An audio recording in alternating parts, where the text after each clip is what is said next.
காயத்ரி நான் நிலா வந்திருக்கேன். சோழனோட ஒய்ஃபு கதவ தொற அப்படின்னு தட்டுறாங்க. அப்பயும் காயத்ரி கதவ தொறக்கவே இல்ல. திரும்ப திரும்ப காயத்ரி தொறங்க தொறங்க அப்படின்னு சொல்லி நிலா கத்திக்கிட்டே இருக்காங்க. உங்ககிட்ட ஒரு உண்மைய சொல்லணும்.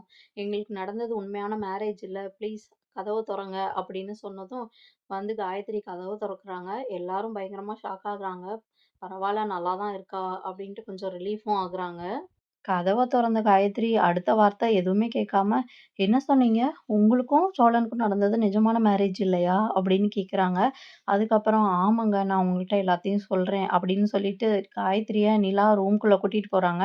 பல்லவன், "நீ வெளியிலயே இரு. நான் பேசிட்டு வரேன்." அப்படின்னு சொல்லிட்டு 2 பேர் மட்டும் ரூம்குள்ள போய் பேசிட்டு இருக்காங்க.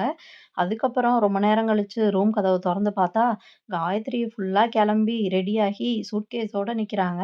நிலா சிரிச்சுக்கிட்டே காயத்ரியோட வெளியில வராங்க. பல்லவனுக்கு ஒண்ணுமே புரியல. என்னடா ட்விஸ்ட் மேல ட்விஸ்ட்டா நடக்குது. என்ன ஆச்சுன்னே தெரியலையே! என்ன நடக்குது இங்கன்னு புரியாம நின்னுகிட்டு இருந்த அவரு